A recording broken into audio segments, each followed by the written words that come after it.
Ladies and gentlemen, you have heard his presentation yesterday in From Homeless to the Top, the World of Possibilities. And for those of you at the special event yesterday evening, he spoke on creating a winning team as partnership. We're bringing him on here again today to present a roadmap to building a multi-million-dollar agency. Ladies and gentlemen, please welcome back Mr. Dinesh Ahluwalia.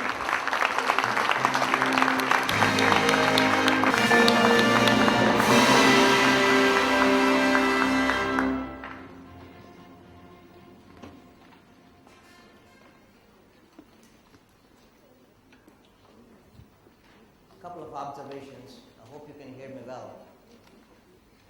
First of all, I'm very honored to be here and a part of this whole setup, to be amongst my Singaporean family. I heard Chris Hansen acknowledge everyone, but I want to acknowledge the most important people, which is you.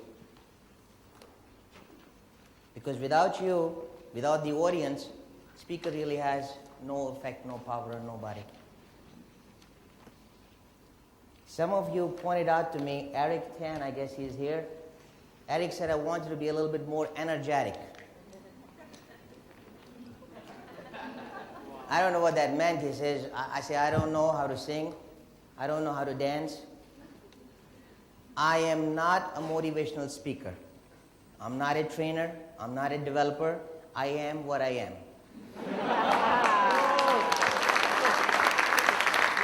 I want to get that very clear and out of the way. So if I disappoint you in any way, I want to make sure that you're seeing the real Danny. Okay? I'm a human being. So you got to forgive me if I got some shortcomings. I do not know, like I said yesterday, I don't know how to turn the computer on. I don't know how to do a PowerPoint presentation. And I don't really know how to make you laugh like a comedian. I don't. In any event, I'll try to do better today, since it's your last evening and you're trying to get out. But I also want to give you some value. But I cannot derive value from the stuff that other people have done, because what works for one person may not work for someone else.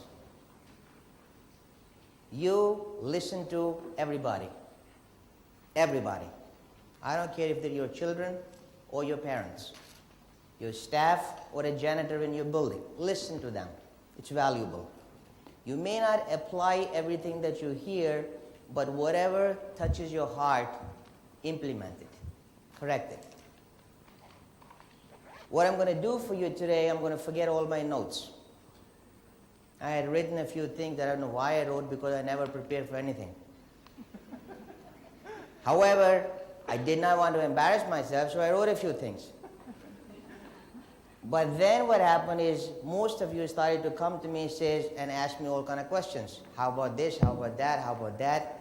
I said, if I'm going to give you all that one-on-one anyway, might as well write those questions down. And I'll try to cover it from the main platform so everyone can benefit from it. So if I forget something or you didn't ask me something and I still have the time and you want me to be around, I'm here. I'll be okay to address them for you.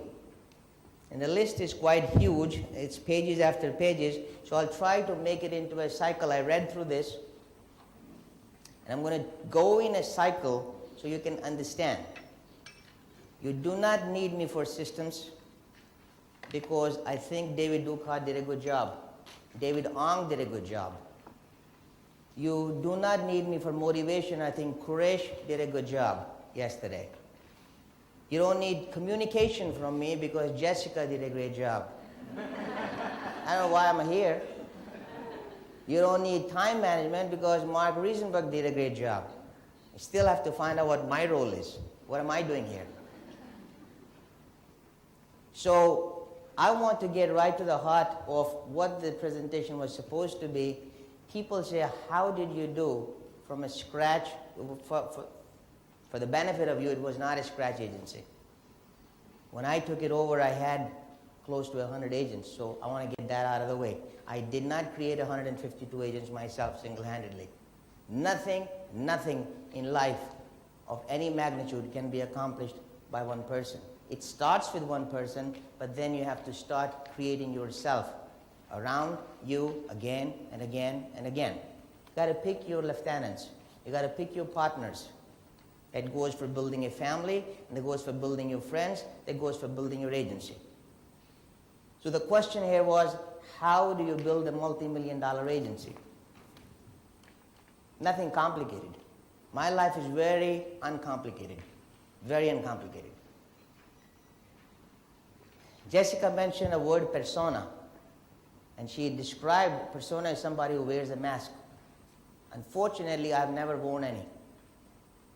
So whenever you hear me talk, whether it's today, next year, or you would have heard me 10 years ago, it is still the same old Danny that I've always been. Because I believe I'll carry myself no matter where I am. So if I was in the United States, I'm still the same person. If I'm in Singapore, I'm still the same person. And that's what makes me successful. Do not try to be someone that you are not. But that doesn't mean that you cannot bring out the best from within you. Just got to tap into that inner person. What do I do on a daily basis? Was one of the questions. A role of the managers, and I gather everyone sitting in this room is managers, right? Yes? Okay, because yesterday I was a little confused because the title of the talk in the evening was Building a Team is a Partnership. That means what? We are including managers and agents. So I had to make sure that I address both their concerns. So I'm going to focus today just on managers, how do you build your team and how do you make your office successful. It consists of a cycle, and the cycle is very short and very simple, and it happens again and again and again. What's the cycle? You recruit, you develop, you retain, and you recruit. That's it. Nothing else. Anything more than that is a very complicated thing. Okay? As long as you can remember, it's simplistic. It's as simple as that. You recruit, you develop, you retain, and then you recruit. Okay? That's how you build it. You say, so is that all there is in this talk? No, I'm going to give you something very specific, but you would have to incorporate. Please do not take many notes. Everyone was looking at me today and says, where's your book? I think Brenda Tan was sitting next to me looking to help me with the transaction analysis. Where are the notes? Where's the books? Somebody ran out to get me a book. Please write it. And I pretended I was writing a few things. I promise you when I go back home and there's all these books and notes, and I am never going to open them again. Okay? It's not to insult anyone. What it is I like to keep things very simple, very straight, and I only take the idea that I'm going to implement. I am never going to analyze my personality, how I spoke, who to, what I said, what was the interaction. I don't have that kind of time. And I'm not going to spend my energy on that. Analyzing, did I say it right? What was my body language? What were the words I used? How did I hear it? Was there anything covert in there? Was there anything inward in there? It's not an attack on Jessica, I promise you that, but that is not me. So if you love that kind of stuff, nothing wrong with that. But I do not like to collect books and audios and things unless I was going to put them to use. And I assure you, most of us carry so much baggage. The clothes that we're never going to wear, the books that we're never going to read, the relationship that we're not going to maintain. Don't carry the baggage. Travel light. Okay? Become successful in life. Now, I said, okay, if it's that simple, now tell us, how do you recruit? Because some of the questions were, it's such a bad economy, people rather stay unemployed. And I was told by the managers, please do not use our names. So I'm not going to use names, I'll promise you, but whatever I'm going to address, hopefully, all of you can gain from that. How do you recruit? Give us some specific, give us some details. Recruiting, by the way, gentlemen and ladies, is a way of life. If you got into this business thinking it was something different, then you chose the wrong profession. You should not have been a manager. So if you made a mistake, pack your bags, tell your bosses I made a mistake and go. Now, some of the agency people are not going to like what I said, but that's a reality. You're hurting the cause more than helping the cause by sticking around and not doing what you're supposed to do. Is that correct? Is that correct? Okay. If you're not enjoying something in life, you're doing, the time is the most precious commodity that you have. Why are you spending it on the things that you resent? Either you begin to love what you do or get out and find something that you're going to love to do. So what do I do about recruiting? First thing, as I said, recruiting is a way of life. I don't do nothing special. That's a shock, isn't it? But I ask every single individual that I meet, I carry my cards, and after I have shook the hand and I'm saying bye, I would say to the person, David, do you mind one day if I showed you the work that I do? It's a simple question. David, do you mind one day if I showed you the kind of work I do? Most of the time the answer is no. And I make an appointment. It's the same question that I teach an agent to ask. Do you mind one day if we sat down and looked at your insurance needs? But unless you ask that question, you are not going to get an answer. Sometimes people shock me and says, I do a lot of money. I'm very happy where I am. I'm a corporate executive. I make $150,000 a year. I'm too successful. Okay, that I don't take as an offense. I am glad that he is successful. I'm very happy. I still do not take my card back. I push further. I say, David, that's fine. Hold on to my card. You may be able to do somebody a favor. If you find someone in friends or family circle, somebody who is not happy in doing what they're doing, tell them to give me a call. Is that any complicated? Is that any complicated? Guys, I want you to participate. Okay, because I want to make sure that I'm connected with you. I want to give you the stuff that you can really use. If you're not going to use, that's okay, but at least pretend. Make me feel better. Alright? So, if he still says, I do not want your card, that is okay. I do not take it personally. I put it back in my pocket. And I move on to the next person. I heard the phrase, there's 100,000 unemployed people in Singapore. They'd rather stay unemployed than come and work for an insurance company. Yeah, but what about the other 3,900,000 people that you haven't asked that question to? Why are you going after the people who are not interested either in buying from you or coming and working with you? Why focus on them? Why can't you focus on Sam Friedman, one of my agents, big producer, I don't know, does $5 million a year, I guess, or more. We had a discussion one time and asked, how do you stay in the way the economy is? There is a recession and people are unemployed and the interest rates are so low. How do you deal with this recession? He says, I do not participate. What he was saying is, anytime one industry is going down, another one is coming up. If one person is not making money, somebody else is. He just focuses on where the money is being made. You have to focus on where are the people that you're going to find. He said, how do you do that? Well, look at your past success. Where did you find your last recruit from? How were you able to manage to recruit 4 or 6 or 8 people last year? Where did they come from? Go back to the same sources. What works for you may not work for me. What works for me may not work for you. Analyze where are you getting the results from.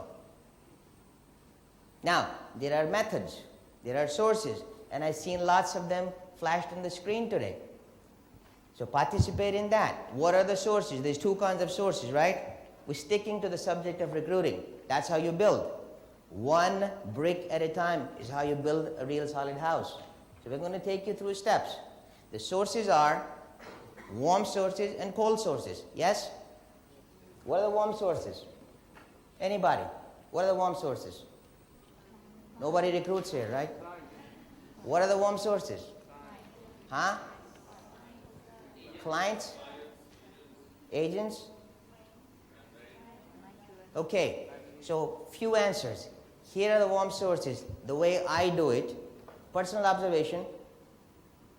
I look at a person very carefully when I meet them. Is that a person I want to be associated with in future? If the answer is yes, I save his name and number.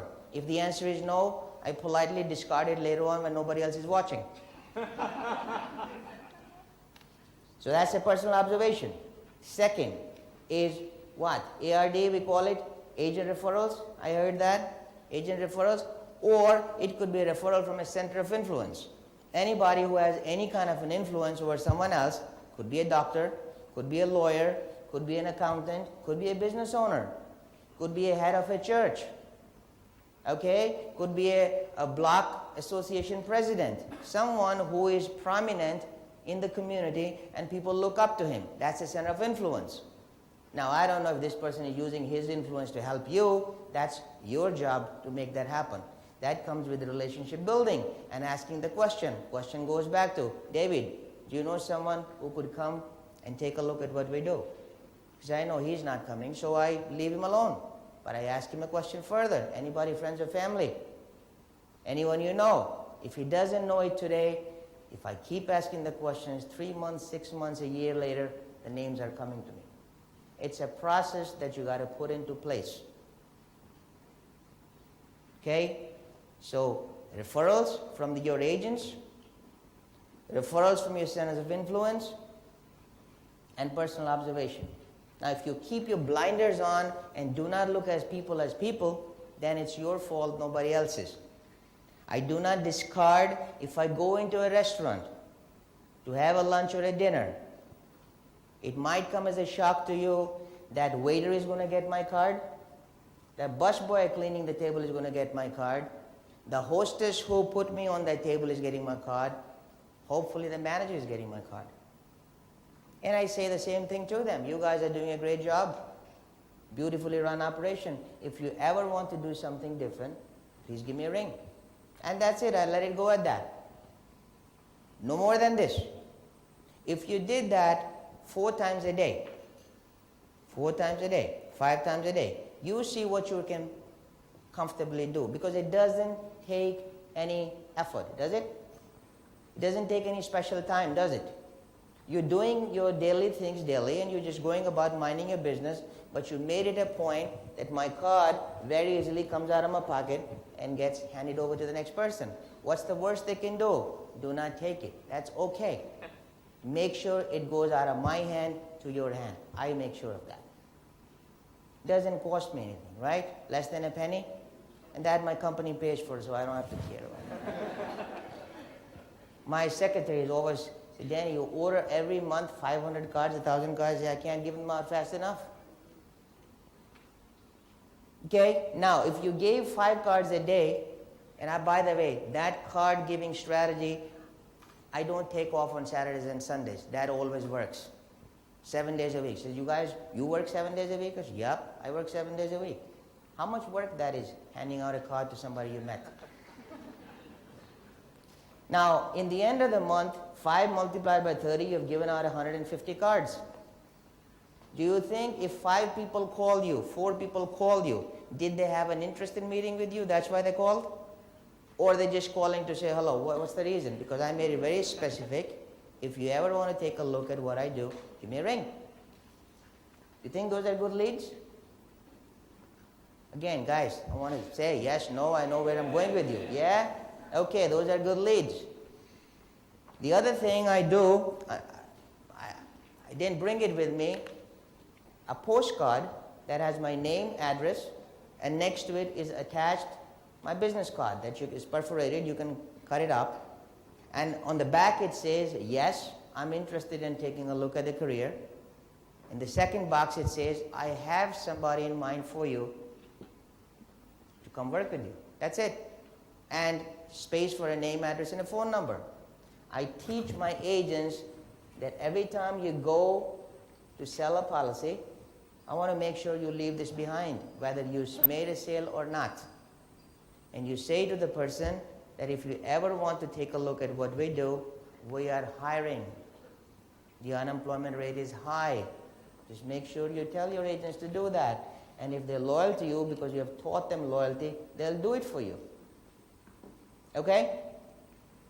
Got to teach them properly from the very beginning. Now, the cold sources. The cold sources are what? Job fairs, cold canvassing, cold calling, putting ads in a paper, campus recruiting. What else? Did I miss anything? Any other source? No? Those are cold sources because you really had no interaction with these people prior to that point. If somebody recommended you a name, that is a warm source because that person who recommended you knows this person and you know that person. So that's a warm source. Let me share this with you guys. You spend all, and I mean all, your energy and time on warm sources. All your energy and time on warm sources. What are they? Personal observation and getting referrals. That's it. Now, if you were to ask me, how do you do it, Danny? I only 100% of my work is done with warm sources only, which is what? Referrals and personal observation. I don't use any other method. Now, is this bad to use other methods? Absolutely not. You spend all your investment, all your money into the cold sources. If you really want to spend money,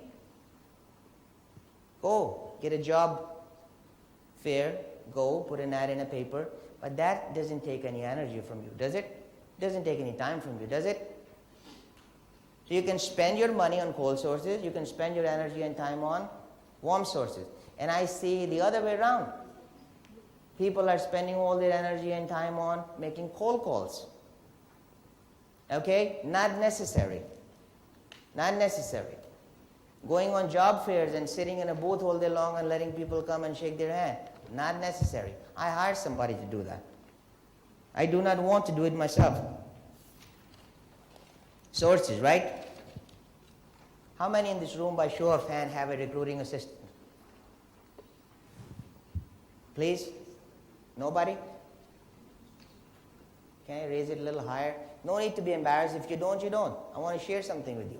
2 or 3 people in a room full of 200, 250 people. A secretary is the most valuable person you can have. Most valuable. More valuable than you. It might come as a blow to your ego. My secretary to me is more valuable than myself. Because without her, I am lost. I don't know what clothes to wear the following day. And that's how it is. She maintains my calendar, she makes the phone calls, she makes sure the supplies are there, she makes sure my business cards are in my pocket, everything, like a little baby. It's all done for me. That is your ears and eyes and your image. That's the person who is representing you on the phone, and that's the first person you meet on a meeting. Pick your secretary very carefully. That's the most valuable person in your organization. And only 2 or 3 of you have it. You say, well, I can't afford it.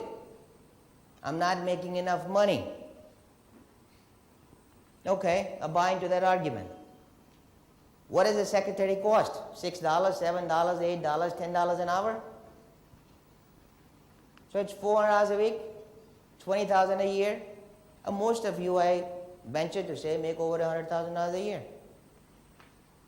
So if you took the 20% of that money and reinvested it back in your business, we meet again, and I assure you one thing, your income has gone 50% higher than where you stand today. I assure you of that. Okay, because the question came up to me, how do you manage such a big agency, 150 people? Well, that's a key there. You have to have a right-hand person to do the things that you're not so good at. I am not good at making my schedules, doing my typing, answering my phone. I'm very good in building relations, so I work on my strengths. Do not work on my weaknesses. Okay? So I buy time. If one time, when I was an agent, making $200,000 a year, Another agent who was brand new comes to me and says to me, Danny, do you mind if we went out for coffee? I said, why is that? I want to ask you a few things. I'll buy.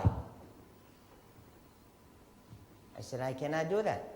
I said, why not? I thought you were the most generous person with your time, and whatever we ask you, you do that. I said, I do that, but I can't, and I will not go to the coffee with you.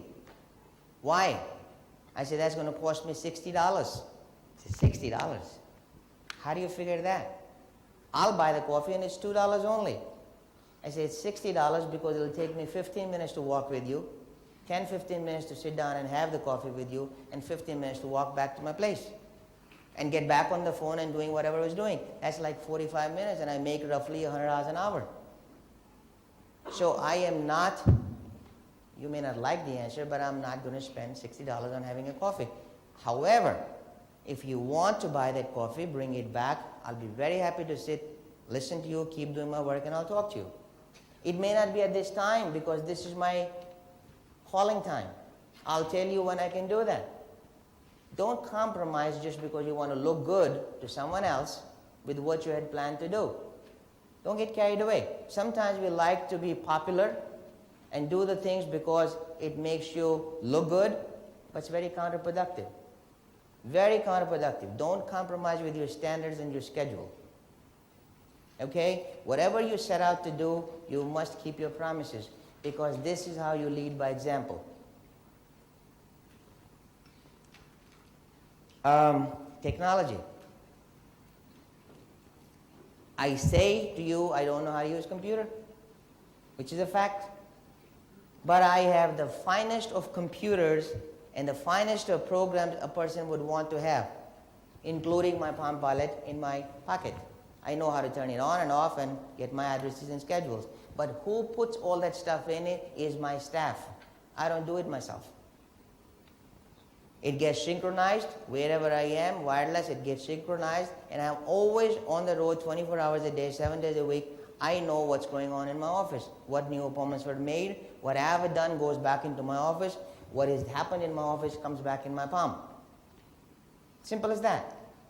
So although I do not know it myself how to do it, but I know enough how to put it on, take it off, delete something or add something. I don't like to become a computer expert because that's where we make the mistake. We start working on the thing. Someone says, well, only if you knew how to write fast or only if you knew how to read fast. I say, maybe I will not be where I am. Because if you were in a room, this room, and everyone in that room, 100 people, 98 or 99 out of them are making $50,000 a year.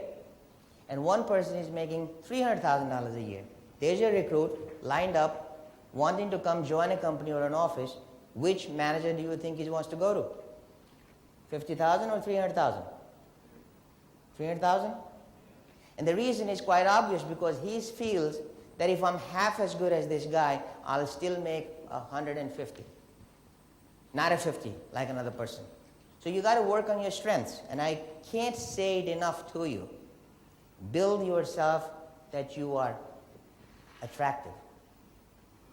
Not just physically, in your numbers, in the way you lead by example, in the way you touch other people's lives. You got to be very genuine. Now, we're talking about data entry and technology. Let me tell you where I get the edge. And I started that process when I was an agent, and you can teach your agents to do this. All right? Because some of you have asked me, how did you arrive in US, didn't know anybody, and started writing more than 15 cases every month? When I became a manager, March 4th, 1996, I had 1,900 clients, 1,932 to be exact if you need to know. 1,932 clients in less than 11 years I put together on a book. How did I do that? Well, again, we go back to referrals. But on top of the referrals, I would go to Jennifer, and I say, Jennifer, do you mind if I sent you a birthday card? She says, no. And your birthday is? And where do I mail it to? My question was never, what's your address? What's your phone number? What's your date of birth? It wasn't like that. The questions were framed in a way, do you mind if I send you a birthday card? Yeah. And birthday is thing. And where do I mail it to? Because if a person is concerned or afraid of me, they may give me their office address as opposed to home address, which is all right. If I made a sale in a house, one policy was sold. To mom or dad did not matter. So I sold the dad, got his date of birth on the application, and I would turn to Alan and say, Alan, and when is your birthday? Because I don't want David to be the only person getting a card from me. You're as special to me. And by the way, your kids, Susan is when, and John is when, and I took everybody's birthday. And they didn't mind. Why would they mind? I said, I want to send them a card. Please do not promise to do something that you're not going to. Don't say, I'll send you a birthday card, and it never happened. Because all you are trying to do is gather a data to sell them a policy. That you will lose credibility. I always said, I want to send you a card. Now, a husband, wife, 3 kids, that's 5 people. And your wedding anniversary is, and I'll write that down. 6. I had 6 chances in a year to send a card to these people. 6 in a year. But sending a card alone doesn't work. I would call them on that particular day and say, I just wanted to wish you a happy birthday. Things are okay? Family fine? This was it. I never asked for business. Now, if you made it a point to collect 5 birthdays in a year, in a day, the end of the year, gentlemen and ladies, you have over 2,000 date of births. Over 2,000. So that's a very expensive proposition, you may say. You're sending 2,000 cards? Well, I have a secretary. I don't lick the stamps. Okay? Please do not get the cards pre-printed with your name, address, and phone number on it. Don't make that mistake. Because that's a mass factory kind of work. Nobody respects that. People would soon not even open it and throw it. If you're doing it for everybody. I always write something nice on it and sign it myself. Now, here's the kicker. So 5 birthdays a day. You say, well, how could you make so many calls? Well, here it is. If I'm collecting 5 a day, I'm only making 5 calls because it's a cycle. It's no more than that. And I make my calls then on their birthday, not on any other day. Because people like you to call them for their reasons, not your reasons. I find their reasons. And I never ask for a sale. Now, if you multiply 5 into 30, it's 150 phone calls. Do you think I'm going to make 1 or 2 sales out of 150 people? Think about it. You think so? Yes? Yes? Okay. That 1 or 2 sales, would that generate maybe $500 to $1,000 in commissions? Yes? Please participate. Otherwise, you'll be here all evening long. No, because today I refuse to shut up. You wanted value, I'm going to give it to you. All right? So, how much was my investment on those cards? 150 cards was $150. Let's say $1 a piece, right? But I made $1,000 from this particular exercise. Each $1 that I spent gave me $5 to $10 in return. Is that a good return? And the people who did not buy from me didn't matter. They are the ones who are going to refer me to somebody. Now you may say, why would you want to send cards to little babies? 10-year-old, 12-year-old, 15-year-old, they can't buy from you. And you're correct. They cannot. They will not. But I promise you one thing. I'm 18 years in this business. Those kids that you're talking about who are 10, 12, 15 years old, today they are 30, 35, 40 years old. You think they're buying from somebody else like you? I built a wall around that family. By doing what? Building a strong relationship. Economy doesn't affect it. Another agent doesn't penetrate. Another company they're not interested in. They're used to hearing from me once every 2 or 3 months, but not to solicit business. My business gets done. Now, where am I going this? You say, we're managers. Why are you talking to us about agents? Well, I don't do anything different with a recruit. If you are interviewing 2 or 3 recruits a day, you're not hiring all of them, are you? But I make sure that I ask them, so you're married. David, what does your wife do? Oh yeah? David says, Danny, please, this is not for me. I really don't want to join this. I'm happy.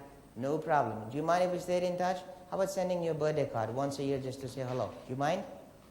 The answer is no, I don't mind. Okay, and I take that down. Today, he doesn't want to join me. A year later, I call him up, and what happens? He says, you know what? There was another major company who came and acquired us, and there were some layoffs. Unfortunately, I'm one of those guys. Is that job offer still stand? Of course it stands, David. For you, my doors are always open. Of course it stands. You're valuable to me.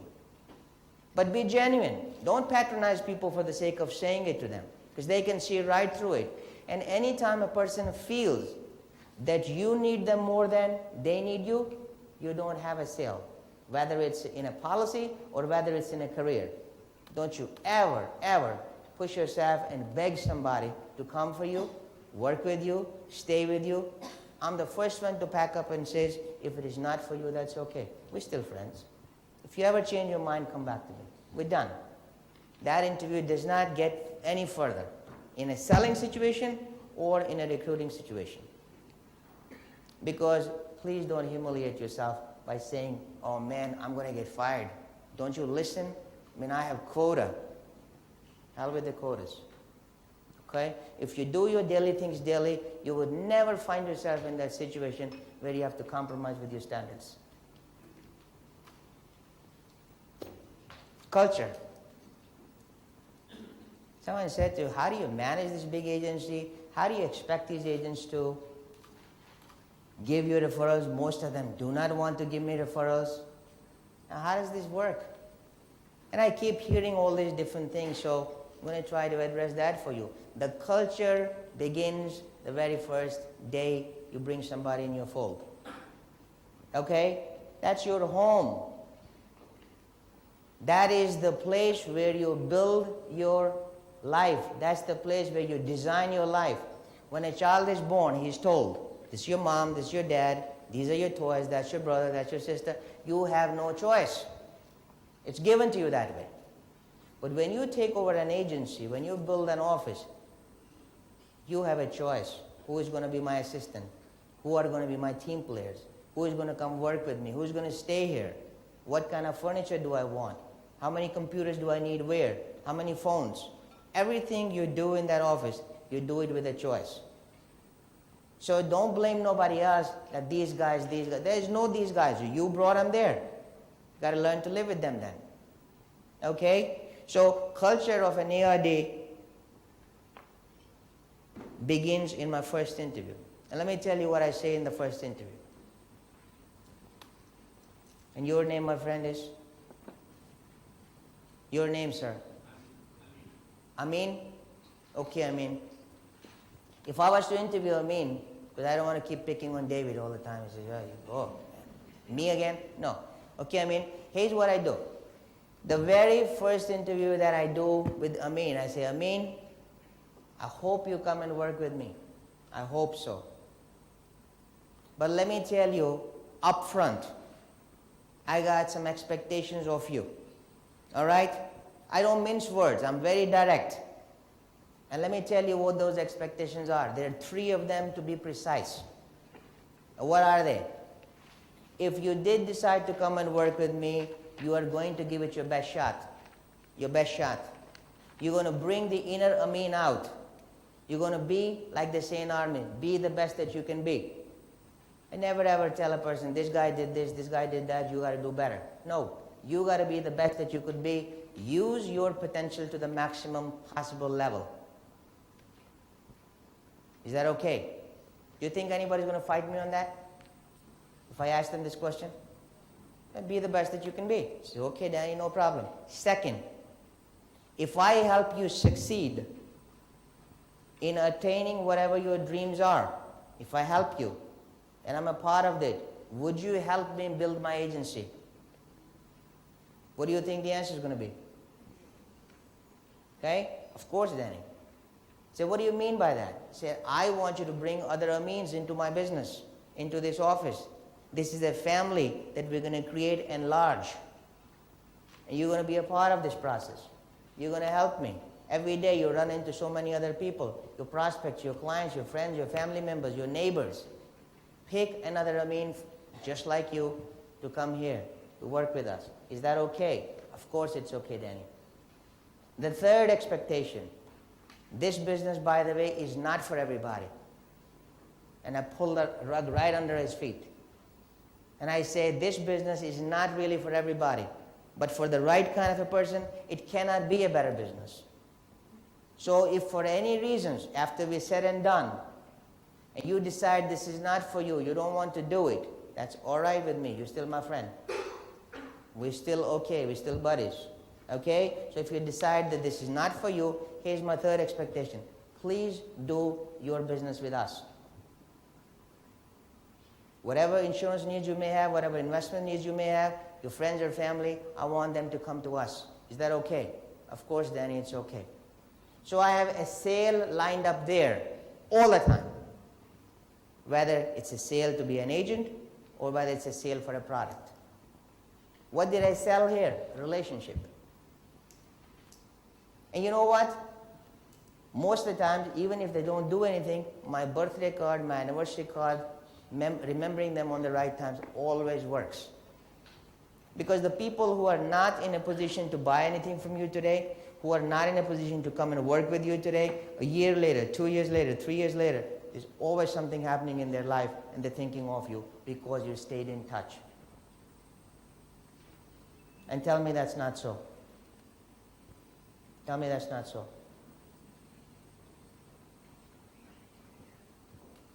I also say to people when I hire them, I say, look, there's levels of success. I say, how do you retain all these people? How do you make them successful? I say, life will give you what you ask of it. You got to aspire towards it. The other expectation I have of you is you're going to strive for MDRT. What is that? Now here's a person you're having first interview and you're already telling him everything. You're going to help me build this agency. You're going to succeed to the best level possible. If you don't come here, that's okay. You're still going to do some business with us. Maybe not today, in future. Did I cover all the bases? Was it complicated? Was it complicated? Okay. So I say to them, MDRT, 5 to 6% of the agents in the world make it. Not a big thing. $63,000 would get you in. And I don't make it sound like it is such a big plateau that you say, oh my God, I could never do that. So that's the MDRT. Now, if you don't want to shoot for it or you shoot for it and you can't do it, I'd like you to make a council. I don't know what you call it in Singapore. Leaders conference or council, something like the agents go once a year somewhere away. Do that. I said, you got to make that at least because that's like half the amount of MDRT. And if I said, if you still can't do that because it's a brand new business for you, I would always want you at least to maximize your training allowance. You guys give training allowance based upon the commissions? Yes? No? No? Okay. So if you don't, because it may be a little different way of giving them the incentive, which is all right, but I always make sure I say, you are not going to leave any money on the table. If your company is giving you any money, any kind of allowances, any kind of stipends, please make sure you take it all. Prudential could do without your money very well. They're a big company. Don't be sorry for them. Take your money. John Hancock, very big company. Take their money. You earn it. You here, you work hard, take it. And when they miss it, I say, what happened? You had $300, man. You let them to keep it? Don't be so nice to them. Next month, recover it. So, some managers, again, told me not to use their name, so I will not. I recruited 4 people last year. I recruited 3 people last year.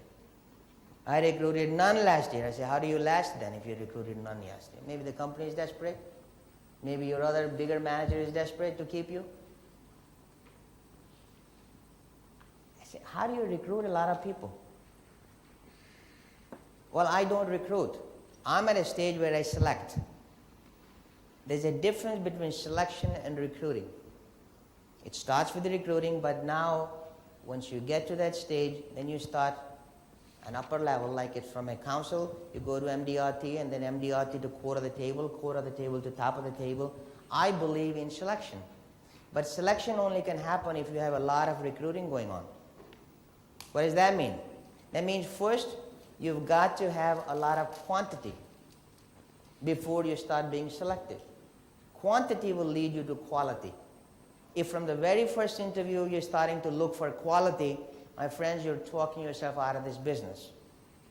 And you may run into every now and then, get lucky and have somebody real good, but quality becomes only possible once you have a lot of quantity.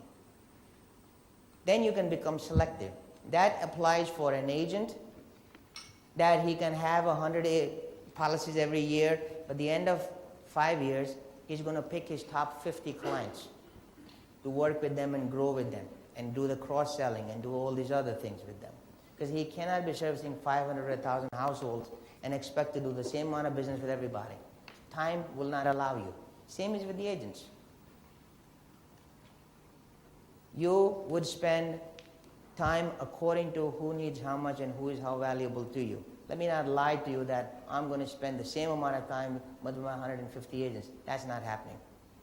They got to earn it. They have to earn it to be with me, talk to me, listen to me if they really need a big block and a big chunk. That doesn't make me inhuman. See, if you earn it, there for you. If you're coming to me with all kind of excuses and you're not being honest with yourself, why are we wasting this time? First thing is you got to be honest with yourself. The other thing I tell in the very first interview to a candidate, I say to them, I am looking for a person with management potential. I'm looking for a person with management potential who wants to come in, learn our business for a year or two, be the best that he could be, and then move into the upper ranks. So now you planted a dream for them. I want you to be an executive with us. I want you to be a high-powered, high-flying manager with us. I want you to be somebody with us who's really proud of his life, living. Now, if after 2 or 3 years you decided management is not for you, that's okay. You may love your freedom a lot and you want to remain in field, that's fine. It's implied consent. Because people become interested instantaneously into management. They haven't even become agents yet. But I'm preparing what? I'm preparing my future managers today. What you're putting in the ground now, a few years later, is going to give you the fruits. But you got to cultivate that seed, nurture it. If you don't put the seed in the ground, what are you expecting? Okay? So that's my first interview. I tell them my expectations, 3 of them. I tell them about MDRT. I tell them I'm looking for a person who is ambitious, who's management potential, and everyone likes to think they are management potential. Because nobody likes to think of themselves that they're not good. How do you develop those people? You develop them by having a team of strong trainers. Someone in the audience was telling me, well, I love to train. I say, well, then you shouldn't be an agency manager. You should be a trainer. You should be a developer. Well, I love to teach. Great, so become a teacher. Now, it might sound funny to you, but the thing is you only have so much time and energy in your day. And if you're doing the things that are not going to be productive, might make you feel good, might make you look good, but you're talking yourself out of your position. You're talking yourself out of this business. Have some strong trainers. Now, I'm always very honest. The question was asked, do you do any field work with your people you recruit? Do I? Okay. Some of you say yes, some of you say no. The answer is this. This is the answer I give. Amin says to me, Danny, I am not so sure how to sell. I don't know enough about the products. I know a few people. Would you help me? Would you go in the field with me if I ever open a case? And this is what the answer is. Amin, I would love to. Depends on my schedule. You realize I have 150 agents. And I tell them very upfront, don't mince words. Say, Amin, I got 150 agents. I would love to. It depends on my schedule. I promise you one thing. If I'm not able to go with you personally, I always have someone go with you. One of my other trainers, one of my other managers, I got 7 of them. Somebody will be there with you. I assure you of that. And if time allows me, by all means, I'll do it. Because if you said, oh yeah, sure, don't worry about it, I'll be the first one to do it. Now, he comes to me, and then I'm looking through my schedule and telling him this. Oh, I got my son's baseball tonight. Oh, I got my overbooked. I get 4 appointments. I'm sorry. And you do that 2 or 3 times, you have lost credibility. Because what you said to the person very first time, because you wanted him that bad, you're not keeping your promise. They'll walk out of you. They'll sabotage your, because you have lost what you said. You always got to deliver what you promised, or do not promise. I was telling you about my mom dying in a hospital yesterday, right? And here I am giving this talk to you. Why? Because I promised that I'll be there. I don't want to devalue you any less than my mother. I told her I'll come back. I got to be away, and I got to be with you for 2 or 3 days, but that's commitment. Now, would I feel sorry? Would I get upset if she died when I'm not there? No, I will not. Why? Because my being there would not have saved her.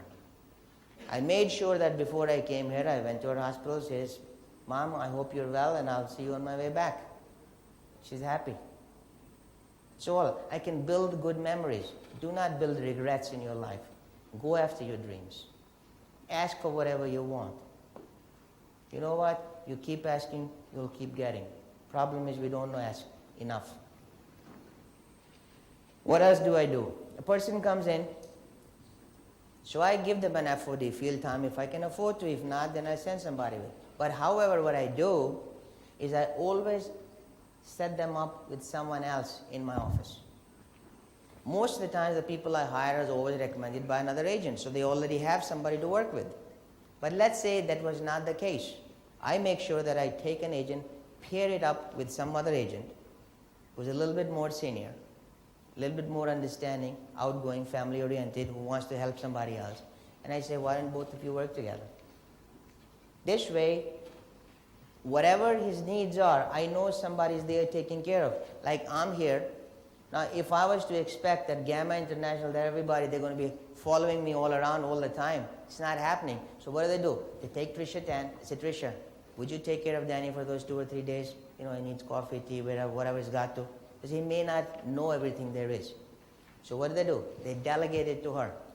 Same, they delegate someone else to David. They delegate someone else to, who's Nancy? Nancy was with you? Jennifer? Okay, so Jennifer is taking care of David, and Nancy is taking care of Mark Risenberg. All right, so what that goes to show you, the power of delegation. We all feel great. We're all happy. Things are getting done. This is how you build your agency. You don't take on the responsibility of everything on your shoulders. Say, I'll do it, I'll do it. We are not superhuman beings. But I make it very clear from the day one. I have the systems in place, people in place who will help you. You will be okay. Come on over. Okay? Sometimes an agent would come to me, a manager would come to me and says, I want to learn how to run this illustration. I want to learn about this long-term care product. I want to understand how the annuity rates are put together. All these things they ask me. Some of them I know, some of them I don't. The ones I don't, I refer them to the right people. The ones I do, I said, okay, let's sit down, Lawrence, and I'll teach you. I'll give it you my best attention. I'll make you an expert. You can ask me the same question as many times as you like, but when our session is over, you take your notes, you do your thing. Okay? Promise me one thing. You've learned it to the best possible way you could have. So, okay? Second thing. Is this okay if someone else came to me with a similar question, like you did, and I taught you? Can I send him to you? The answer is yeah, you can send him to me. So now what I did is teach him, invested my time one time. A second person comes in and asks me, how do you run that illustration? So go see Lawrence. He'll teach you. Now, Lawrence is also told, once you teach it to somebody, same process has to happen. See, I'll teach you. Take my 1 hour, 2 hours, whatever time. Once you become an expert, next time someone asks me that question, I'm going to send him to you. You better keep that promise. So I'm not dumping everything on Lawrence, because I can only invest so much time with that one-on-one session with someone with a promise of what? If similar question happen, I'm sending him to you. No problem. You make a commitment, you keep a promise, teach your agents that they will do the same. Teach your managers they'll do the same. Still, lots of things have to come through my desk. Emails, voicemails, faxes, interviews, personal stuff, newspapers, magazines, articles. I don't ever allow myself to get overwhelmed. Just stay calm. It's okay. Everything will pass. If you look back in your life, at the times you thought the world was falling apart and this was the end, you look back and today you laugh at those things. The best thing happened to me in my life that I lost my restaurant. It didn't feel that way at that point. You know, I thought, my God, I worked all these years, saved every penny, invested in it. Overnight, it's gone. What happened? Why me? Today I look back, I say I would have never had the opportunity and the freedom and the kind of money I make now had I stayed in that place. Things pass. Don't overwhelm yourself. However, to help you at that particular time, when you feel overwhelmed and these papers are getting thicker and thicker and the stacks of emails and whatnot, you remember the word 3Ds? I don't know if you ever heard somebody talk about 3Ds. If you have not, let me tell you what those 3Ds are. Okay, write them down. That's valuable. You do not manage one message, one paper, one thing that you're going to do more than once. Whatever is on top of your desk, you pick it up, you hold in your hand, and you decide. What are you going to decide? 3 Ds is, one is do it, second is dump it, third is delegate it. If you keep taking the paper from the left to the right, okay, I'll look into it, okay, I'll look into it, the end of the evening, all you have done is shuffle your papers all around and you're back to where you started. The first big thing I do is I take a big dumpster, bigger than me, next to my desk. Okay, because I'm not that big, so I have to have a big dumpster. Okay, send me the things that you want. Now they know what I'm going to do, so most of the things never even come to me. Because if I am not going to use something again, or I can get it from someone else, that thing is not staying with me. Okay? Because in this computer technology age that we're living in, anything and everything is available on the web, whatever documents, periodicals, whatever you're searching for, it's there. Why would I want to clutter up my office with that? Because I may never read that thing again. When I need it, I know that I have a reference that I can. My new promise to myself is I want a paperless office. Got a beautiful scanner, everything that comes gets scanned, folder made, puts, whether they're my bills, whether they're the checks that I wrote, whatever I did gets scanned, goes in my cyberspace, no more paper. But if paper is coming to you, you dump it, you delegate it, or you do it. Don't say, I'll do it later, because the later becomes bigger and bigger and bigger pile. That's when we become overwhelmed. Okay? You got to have a discipline to do that. It'll be uncomfortable the first few times you attempt it, but if you stay with that process, you say, I'm not putting it down. What am I going to do? You know, get tired, that's okay. Keep holding on to it. Let your brain keep thinking. Don't be tempted on putting it down, because if you did that, you're back to the same old ways that you always were. So if it's a letter you're reading, somebody wrote you and you're going to answer, don't say, let me put it on the side. You take your, and here it is. I keep my letters and things with me, you see. Okay? So I see it's a letter. I write those 3 lines. That was very nice to meet you. I appreciate your comments. Thank you, Danny. Good luck. Gone. I never have to think about, did I return Amin's letter? Did I return his phone call? I see a phone message before it is, I'm dialing the phone. Hey, how can I help you? So it's not going to become, let me get to it later, because later doesn't happen. We forget, then we have to apologize, then we have to lie. Oh my God, maybe my secretary, how could you forget? And then we start laying blame on someone else. I make the other person look bad. It's not necessary. It's in your hand. You must decide. What are you going to do with it? Dump it? Delegate? I keep my note pad, you know, the post-it pad with me. If I'm going to delegate, who am I delegating? Put a little sticker, Brendan. Okay, goes in Brendan's pile. Rose, your pa. That's it. Then I have a staff meeting. Pop, pop, pop. All done. All gone. Okay? Doesn't mean that they cannot ask me questions. If they did not understand something, fine. Ask me what you need. But it does not stay on my desk. Okay? So it takes you a little practice, but it gets done.